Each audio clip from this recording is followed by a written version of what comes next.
Keluarga 4 mahasiswa Universitas Idaho yang dibunuh Bryan Kohberger menggugat Universitas Negeri Washington atas kematian tidak wajar dan menuduh kelalaian. Sekarang Juspa Universitas Negeri Washington menanggapi gugatan tersebut dalam dokumen pengadilan yang baru. Saya akan membahas tanggapan universitas atas tuduhan mengetahui adanya predator di kampus tanpa bertindak. Saya Angela Levy, ini Crime Fix.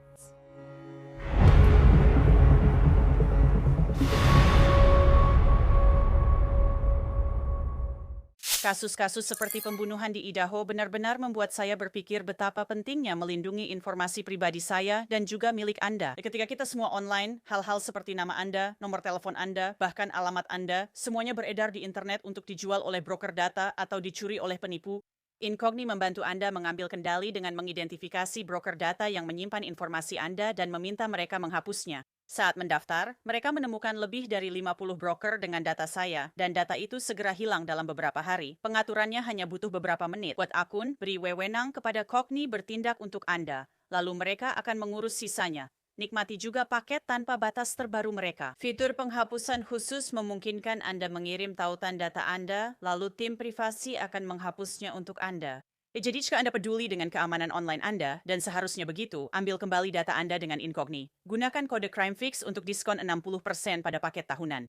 Keluarga Kaylee Gonsalves, Maddie Morgan, Ethan Chapin, dan Sana Kernodle. Mereka ingin pihak yang bertanggung jawab secara finansial atas pembunuhan anak-anak mereka dan percaya Universitas Negeri Washington harus membayar dalam jumlah besar. Keluarga-keluarga menggugat Universitas Negeri Washington atas kematian tidak wajar dan kelalaian, menuduh Universitas tahu Bryan Kohberger predator potensial tapi tidak bertindak. Universitas Negeri Washington menanggapi gugatan di pengadilan dan menyatakan tidak semudah itu. Saya akan bahas klaim universitas. Sebelumnya, saya ringkas. Kohberger sedang menempuh semester pertama sebagai asisten pengajar dan mahasiswa doktoral. Mahasiswa kriminologi di Universitas Negeri Washington ketika dia mengaku membunuh Kaylee, Maddie, Zana, dan Ethan. Pada dini hari 13 November 2022, Kohberger membantah pembunuhan itu hingga Juli 2025 lalu mengaku bersalah agar hukuman mati dicabut. Bolehkah saya tanya, kamu melakukannya? Pada tanggal 13 November 2022 memasuki kediaman di 1122 King Road di Moskow, Idaho dengan niat untuk melakukan kejahatan berat berupa pembunuhan. Ya, Apakah Anda pada 13 November 2022 di Kabupaten Leto, Idaho membunuh dan menghabisi Madison Morgan, seorang manusia? ya. Dan apakah Anda melakukan itu dengan sengaja, melanggar hukum, dengan penuh pertimbangan, dan dengan niat jahat sebelumnya? Setelah Kohberger ditangkap pada Desember 2022, banyak desas-desus bahwa Kohberger membuat wanita tidak nyaman dan menjadi masalah besar di kampus Washington State University. Pengacaranya menyebutkan hal itu di sidang pra-persidangan dan menyalahkan perilaku Kohberger. Satu diagnosis autisme. Namun yang mulia, saat saya memeriksa dokumen penemuan, ada mungkin 100 jam wawancara dengan orang-orang yang pernah bersekolah bersama Tuan Kohberger di Washington State University. Wawancara-wawancara itu dilakukan hanya beberapa jam dan hari setelah berita utama menyebut Tuan Kohberger ditangkap dalam kasus ini. Dan orang-orang yang pernah bersekolah dan berinteraksi dengan dia mengatakan hal-hal yang tidak baik tentangnya. Dan banyak dari hal-hal tidak baik itu ketika Anda memahaminya. Dalam konteks autism, cara dia mungkin berdiri di sebuah ruangan dekat pintu, cara dia mungkin menatap seseorang terlalu lama. Wawancara mereka terasa berbeda ketika Anda tahu dia memiliki autisme dan Anda tahu karakteristik yang dia tunjukkan. Kohberger dijatuhi hukuman penjara seumur hidup 4 kali atas pembunuhan Kaylee, Maddie, Sana, dan Ethan. Kita dapat melihat komentar orang-orang di Washington State University tentang Kohberger yang tidak menyenangkan dan cukup menakutkan. Mahasiswa melapor ke polisi negara bagian Idaho bahwa Kohberger mengikuti mahasiswi ke mobil dan menghalangi pintu serta meja saat mereka hendak keluar. Dan seorang profesor di Departemen Kriminologi khawatir Kohberger adalah calon predator di masa depan. Sudah direncanakan penghentian pendanaan Kohberger di akhir semester hanya beberapa minggu setelah pembunuhan. Namun gugatan keluarga korban menyatakan Washington State University seharusnya lebih cepat membersihkan lingkungan dan memecat Kohberger. Jika mereka sudah melakukannya, mungkin dia tak ada di sana November 2022. Keluarga korban menggugat Universitas Negeri Washington karena merekrut Koberger dari Pennsylvania tanpa pemeriksaan latar belakang memadai. Gugatan itu juga menyebut Washington State University gagal mengendalikan karyawan yang menguntit perempuan di kampus. Pullman, Washington hanya beberapa mil dari Moscow, Idaho, lokasi Universitas Idaho, dan keduanya dikenal sebagai komunitas Pullman Moscow. Hampir segera setelah tiba di komunitas Pullman Moscow, Koberger dikenal karena perilaku diskriminatif, pelecehan, dan penguntitan yang menimbulkan ketakutan di kalangan mahasiswi dan rekan kerja di Washington State University hingga beberapa perempuan harus sering didampingi petugas keamanan. Washington State University menerima setidaknya 13 laporan perilaku Koberger yang buruk dan mengancam, namun gagal merespons secara berarti sehingga perilakunya dibiarkan memburuk tanpa pengawasan. Gugatan ini membahas masa lalu bermasalah Koberger di Pennsylvania, masa remajanya dan kecanduannya sebelum Washington State University membawanya ke komunitas Pullman Moscow. Dia pernah kecanduan heroin dan ditangkap karena pencurian. Dan dia telah membuat banyak postingan selama bertahun-tahun di forum online publik yang berkomentar tentang ketidakmampuannya merasakan emosi dan pikiran-pikiran gilanya. Dia dikeluarkan dari program kejuruan di sekolah menengah karena masalah dengan perempuan. Para pemilik bisnis lokal khawatir pada perilakunya terhadap perempuan muda, sehingga staf membuat catatan elektronik untuk memperingatkan staf perempuan saat dia datang. Dia juga pernah menempuh pendidikan pasca sarjana di bidang kriminologi, di mana dia menunjukkan ketertarikan khusus pada pembunuh berantai. Gugatan keluarga itu menyebut Koberger sangat menyeramkan hingga salah satu mahasiswa membuat kode khusus untuknya jika diperlukan. Seringkali karyawan Washington State University tetap di ruangan saat Koberger berbicara dengan rekan mereka karena khawatir rekan tersebut tidak boleh sendirian dengannya. Seorang karyawan Washington State University pernah menyarankan rekannya mengirim email dengan subjek 911 jika butuh bantuan karena Koberger. Pada kesempatan lain lagi, seorang mahasiswa satu Washington State University melarikan diri ke kamar mandi untuk bersembunyi dari Koberger karena dia sangat tidak nyaman dengan perilakunya yang menakutkan. Universitas Negeri Washington sekarang telah mengajukan jawaban di pengadilan federal untuk gugatan ini. Ini adalah tanggapan untuk setiap tuduhan dalam gugatan keluarga. Jawaban itu menyebut Washington State University mengakui pada 13 November 2022 Koberger membunuh 4 mahasiswa Universitas Idaho. Kecuali untuk hal itu, Washington State University membantah setiap tuduhan lain yang tersisa di paragraf 22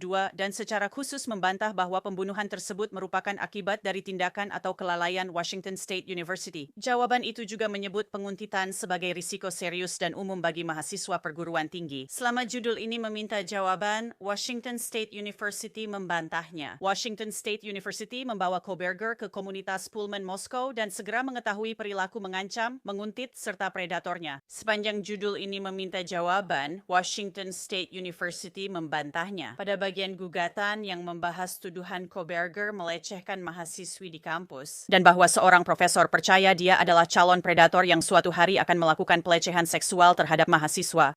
Jawabannya sama dari Washington State University. Jawaban tersebut berulang kali menyatakan bahwa Washington State University tidak memiliki pengetahuan atau informasi yang cukup untuk mengakui atau menyangkal tuduhan tersebut, dan oleh karena itu menyangkalnya. Jadi, bagaimana ini bisa terjadi? Untuk membahas tanggapan Washington State University terhadap gugatan ini, Action mereka dan gugatan secara umum. Saya ingin mengundang Scott Thomas, pengacara persidangan berpengalaman di kasus perdata. Scott, terima kasih banyak sudah hadir. Pertama-tama, secara umum, bagaimana tanggapan dan analisis Anda terhadap gugatan yang diajukan kepada Washington State University oleh 4 keluarga para korban Brian Koberger? Selamat pagi, terima kasih atas undangannya. Saya telah meninjau gugatan dan jawabannya. Jawabannya khas, hanya berupa penolakan umum. Menurut saya, jika Anda menguraikan unsur-unsur atau fondasi dari masing-masing tuntutan yang berbeda itu, keluarga-keluarga itu memiliki jalan yang sangat berat di depan mereka, terutama karena para korban yang malang itu bukan mahasiswa Washington State University. Itu akan membayangi mereka. Sepanjang proses penuntutan kasus-kasus ini, setiap unsur dari tuntutan tersebut memiliki pertanyaan umum. Apakah ada kewajiban setiap kali terjadi kelalaian? Sebuah kewajiban harus ditetapkan. Kewajiban itu harus berasal dari universitas kepada para korban, dan itulah masalahnya. Dan dalam gugatan kematian yang tidak wajar, tidak ada kewajiban yang jelas. Dari Universitas Washington kepada warga negara bagian lain yang tidak pernah menjadi mahasiswa universitas tersebut. Jadi itulah masalahnya. Dan kelalaian, ada 3 versi kelalaian yang berbeda yang mereka ajukan secara tegas atau tersirat, yaitu perekrutan ceroboh, pengawasan ceroboh. Dan yang tersirat adalah apa yang disebut Washington sebagai klaim perlindungan ceroboh. Perekrutan ceroboh. Salah satunya berfokus pada tanggal saat Kohberger dipekerjakan. Sebenarnya, satu-satunya hal yang adil bisa dibebankan pada Washington State University adalah kemungkinan mereka. Secara adil, mereka tahu atau seharusnya tahu soal masalah heroin Kohberger atau penangkapannya karena pencurian. Namun, tidak satu pun dari hal itu akan membuat orang yang wajar menyadari jenis kejahatan keji yang kemudian dilakukan Kohberger beberapa bulan kemudian, yaitu pembunuhan. Itu memang tidak dapat diperkirakan di lingkungan seperti itu. Saya benar-benar mengerti maksud Anda. Karena Anda tahu dia memiliki kecanduan heroin, lalu Anda tahu dia berhasil mengatasi kecanduan itu, dan kemudian melanjutkan sekolah. Apakah kita harus menyalahkan seseorang seumur hidup atas hal itu? Dia sudah rehabilitasi, berhasil lepas, dan kini dalam pemulihan. Lalu dia mendapatkan gelar magister, kemudian berprestasi di sekolah, dan direkomendasikan untuk posisi ini. Dan kemudian pencurian ponsel itu terjadi bersamaan dengan kecanduannya pada heroin, dan dia juga tidak memiliki catatan kriminal setelah itu. Jadi kamu tahu, mereka, maksudku pihak sekolah, kamu tahu. Haruskah mereka menganggap itu sebagai catatan buruk baginya dalam proses penerimaan, bahkan jika mereka melakukan pemeriksaan latar belakang yang kita sendiri tidak tahu apakah mereka melakukannya atau tidak? Dan untuk menegaskan poinmu, Washington memiliki salah satu undang-undang ban the box itu. Dalam hal memberikan kesempatan yang adil bagi orang-orang yang memiliki latar belakang bermasalah untuk mendapatkan peluang kerja, saya tidak tahu apakah pemeriksaan latar belakang sudah dilakukan, seperti yang kamu bilang, meski memang sudah dilakukan, dan mengungkapkan fakta yang kami pelajari dari penyelidikan. Dari sisi kriminal, saya rasa tidak ada apapun yang memberi peringatan kepada universitas tentang kengerian yang akan terjadi nanti. Mari kita bahas aspek kematian tidak wajar kasus ini. Saat membaca keluhan awalnya, saya benar-benar merasa demikian. Gugatan ini, saya benar-benar terkejut. Scott, kami mengetahui banyak informasi ini dari laporan investigasi kepolisian negara bagian Idaho yang dirilis musim gugur lalu lewat permintaan catatan publik. Dan ada banyak tanda bahaya terkait Brian Kohberger di kampus Washington State University. Maksud saya, ada para kriminolog yang benar-benar mengajarinya dan pada dasarnya mengatakan, kami tidak bisa memperpanjang orang ini. Kamu tahu, kami tak bisa membiarkannya di kampus setelah Desember. Seperti mereka pada dasarnya menempatkannya pada rencana perbaikan, dan mereka ingin mengeluarkannya di akhir semester. Mereka khawatir Kohberger menuntut jika dikeluarkan terlalu cepat, padahal banyak tanda bahaya sudah terlihat. Mereka bilang, jika dia diberi gelar PhD, dia akan menjadi predator di masa depan. Jadi aku mengerti dari mana perasaan keluarga-keluarga itu. Mereka marah, mereka kecewa, mereka merasa seandainya saja mereka sudah memecatnya, mungkin dia sudah berkemas dan kembali ke Pennsylvania ke orang tuanya karena tak punya uang untuk bertahan di sini. Terbesar di Pennsylvania atau ke Washington dan melakukan pembunuhan ini. Apakah kamu mengenali tempat itu? Bisakah keluarga berharap pada hal tersebut untuk kasus kematian tak wajar? Yah, kamu mengangkat beberapa isu. Salah satunya adalah hal itu mencerminkan apa yang ada di dalam gugatan, kata mereka. Misalnya, jika Washington State University tidak mempekerjakan, atau seperti yang saya kira mereka katakan, membawa Kohberger ke Washington State, kejahatan-kejahatan ini tidak akan pernah terjadi. Itulah yang kita sebut sebagai penyebab utama.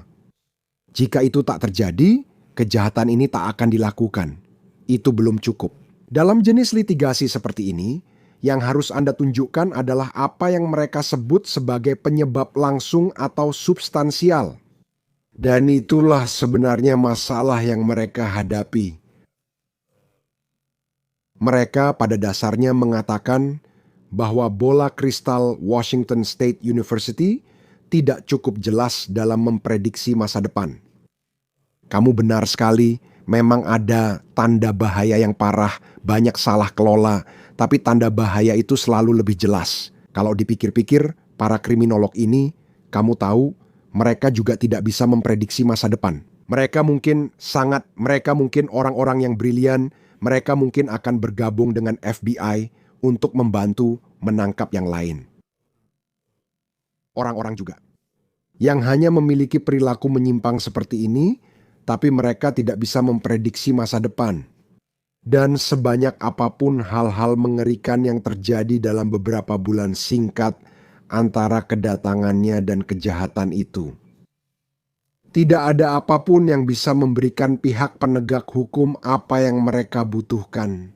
Alasan yang cukup untuk menahannya, menangkapnya, memasukkannya ke institusi, atau mengamatinya.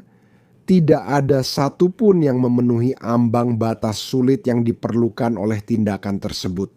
Tentu saja, yang saya rasa tidak bisa dipahami adalah di zaman sekarang ini, tuduhan seperti yang dibuat oleh mahasiswa Washington State University tidak segera dan secara serius diselidiki.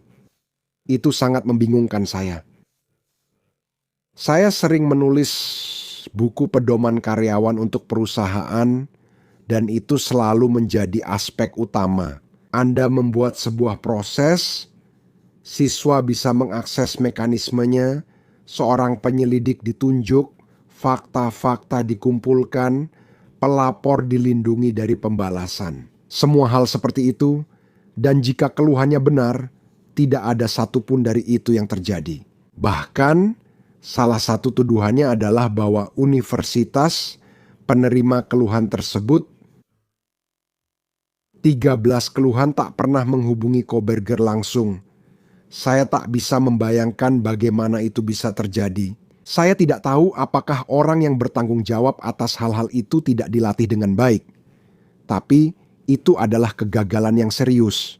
Benar, menurut saya itu sangat mengejutkan jika memang itu kenyataannya. Dan jika salah satu dari mahasiswa yang membuat salah satu dari 13 keluhan itu adalah korban Kohberger, gugatan ini akan sangat berbeda. Itu akan sangat berbeda. Tapi ketika dia melewati batas negara bagian, berada di luar kampus, dan di lingkungan tanpa kaitan dengan Washington State University, serta korbannya juga tak terkait dengan Washington State University. Itu dunia, skenario, dan ujian yang benar-benar berbeda.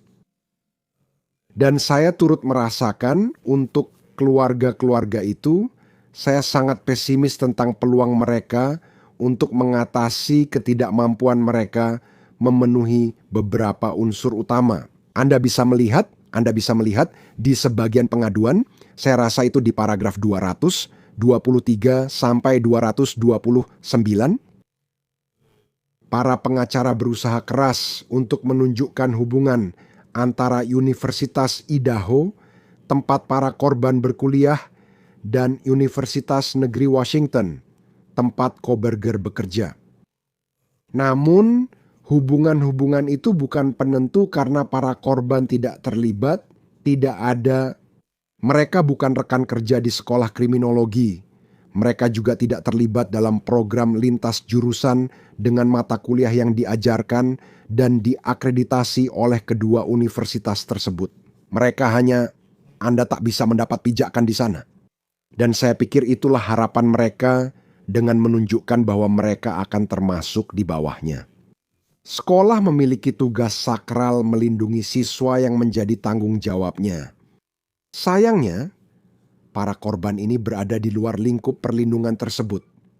Ketika mereka membicarakan tentang pengawasan yang lalai, inilah bagian yang, kamu tahu, aku agak skeptis soal itu. Karena, tentu saja, jika mereka mengawasi Koberger dan dia melakukan pelecehan seksual serta menguntit secara langsung mahasiswi, membuat para mahasiswi di Washington State University merasa sangat tidak nyaman. Dan kemudian dia melanjutkan untuk membunuh seorang mahasiswi Universitas Negeri Washington yang menjadi subjek dari salah satu keluhan ini. Aku melihat ada kaitan dan alasan mengajukan gugatan. Tapi karena dia pergi dari Universitas Negeri Washington di Pullman, menyeberangi batas negara bagian, entah apapun alasannya, lalu pergi ke Moskow dan melakukan kejahatan-kejahatan ini. Maksudku, mereka tidak bisa mengawasinya 24 jam sehari. Maksudku, sepertinya mereka sedang mempersiapkan dasar untuk mengeluarkannya di akhir semester. Aku setuju. Dan ini, kau tahu, di dunia tempat kita hidup, ini sangat sulit. Kamu, jika seseorang dibebaskan dan orang itu dibebaskan berdasarkan laporan-laporan ini, itu akan menjadi pendekatan yang mudah. Namun beberapa orang masih ragu. Mereka sudah pernah ke Equal Employment Opportunity Commission. Dan pertanyaan pertama yang diajukan dalam situasi seperti itu adalah, apakah Anda punya sistem disiplin progresif? Dan apakah Anda menggunakannya? Apakah Anda punya peringatan lisan, diikuti dengan peringatan tertulis, diikuti dengan teguran resmi, lalu skorsing 3 hari tanpa gaji? Pendekatan disiplin seperti ini meningkat, namun tidak diikuti. Kamu tahu, orang tersebut seringkali bisa mendapatkan kembali pembayaran gaji dan pemulihan posisi dan hal-hal seperti itu. Jadi ini memang menjadi dilema bagi para pemberi kerja. Saya rasa tidak adil bagi universitas jika dikatakan bahwa mereka takut digugat. Tapi kamu harus punya pengakuan dunia nyata bahwa keputusan untuk merekrut dan memecat itu memang sulit. Dan banyak orang, terutama di dunia akademis, tidak suka konfrontasi. Mereka tidak pandai dalam hal itu. Bahkan ketika itu sebenarnya adalah pendekatan terbaik untuk semua pihak. Jadi saya tidak berpikir itu adil jika disebut sebagai rasa takut. Saya rasa lebih tepat jika dikatakan begitu. Itu adalah sebuah pengakuan atas. Ada banyak area abu-abu, ada banyak ruang untuk tanggung jawab. Tragedinya adalah kita tak mampu memprediksi hal itu. Berubah dari seseorang yang membuat seseorang merasa sangat tidak nyaman karena mereka berdiri mengintimidasi di depan meja orang itu atau mereka menghalangi akses ke pintu keluar, perilaku-perilaku seperti itu, bahwa ada jurang yang besar antara perilaku tidak pantas seperti itu dan pembunuhan. Kamu tahu, kamu hanya. Membuat lompatan seperti itu adalah tantangan bagi keluarga dan menurut saya itu sangat sulit. Akan ada tahap dalam proses ini saat universitas meminta pengadilan memberi putusan ringkas. Artinya, para penggugat gagal membuktikan salah satu dasar tuntutan itu. Atau lebih dari satu. Dan secara hukum, meski pengadilan tidak bisa memutuskan fakta, jika salah satu pihak tidak memiliki kemampuan untuk menyajikan beberapa fakta pada bagian tertentu dari tuntutan tersebut bisa dibatalkan oleh pengadilan. Jadi itu akan menjadi rintangan besar bagi orang-orang ini dan mereka punya pekerjaan berat yang harus diselesaikan. Ya, kita sudah membicarakan ini secara pribadi dan sepakat situasinya terlihat sangat buruk dan mengerikan. Maksudku ada pria yang membuat wanita di Departemen Kriminologi tak nyaman, lalu profesor bilang pria ini bisa jadi predator. Aku biasa bekerja dengan predator. Aku sudah bilang dia akan jadi predator. Semuanya memang tampak buruk. Nah, dan kemudian dia melakukan pembunuhan 4 orang. Kamu tahu, nggak secara langsung terkait dengan universitas tempat dia belajar, tapi di universitas yang dekat situ. Menurutmu apa yang akan terjadi dengan kasus ini? Apakah kamu akan mencoba menghilangkannya atau melawannya? Kamu akan bilang, meski semua tanda bahaya muncul dan kriminolog berkata kita punya masalah besar, kita tak bisa membiarkan perempuan menghadapi ini sendirian. Dengan pria ini, apakah kamu mau membayar agar masalah selesai? Saranmu?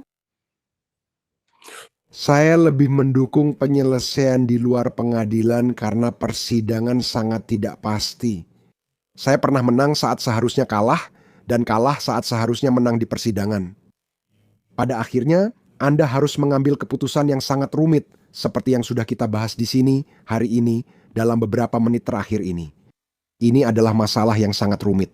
Dan ke-12 juri itu, mereka pasti akan sangat bersimpati kepada keluarga-keluarga, dan pertanyaannya adalah, apakah kasus ini akan sampai ke persidangan? Jika kasus ini lolos dari putusan ringkas, apakah para juri akan mampu memisahkan simpati emosional mereka terhadap keluarga para penggugat dan memisahkannya dari persyaratan hukum dari tuntutan tersebut dan menimbang bukti-bukti untuk melihat apakah unsur-unsur tersebut telah terpenuhi? Itu adalah hal yang sangat pekerjaan yang sulit.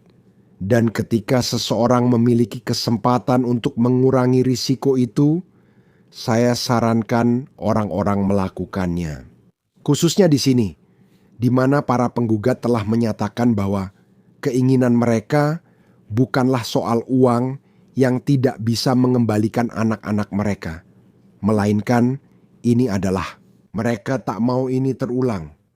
Mereka ingin tidak hanya Washington State University, tetapi juga semua sekolah yang berada dalam situasi serupa untuk memahami bahwa perilaku seperti ini, tanda-tanda peringatan, seperti yang Anda tahu, perlu segera ditindaklanjuti dan harus dilakukan dengan cepat demi kebaikan, bukan hanya untuk para siswa. Dan mereka harus mengambil langkah ini, mereka harus mengatakan hal itu. Itulah kewajibannya. Orang-orang di komunitas berhak untuk mengandalkan bahwa sekolah akan menjalankan tugasnya. Ini terkait dengan loco parendis. Saat siswa masuk universitas, orang tua hadir dan universitas berperan sebagai orang tua. Mereka harus memberi perlindungan seperti itu, itulah tantangannya.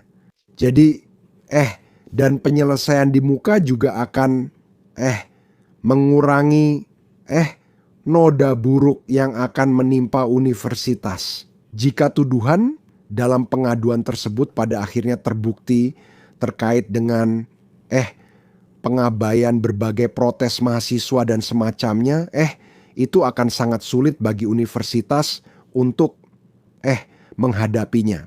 Hanya sebagai masalah hubungan masyarakat saja. Penyelesaian awal secara tenang, rahasia, dan penuh hormat bisa sangat membantu untuk meminimalkan kerusakan yang bisa ditimbulkan oleh pengungkapan semacam itu. Terima kasih telah bergabung SCOTT Thomas. Seperti yang saya sebutkan, gugatan ini kini di Pengadilan Federal. Kami akan memantau perkembangannya untuk Anda. Itu saja untuk episode Crime Fix kali ini. Law and Crime, terima kasih sudah bersama saya. Sampai jumpa lagi.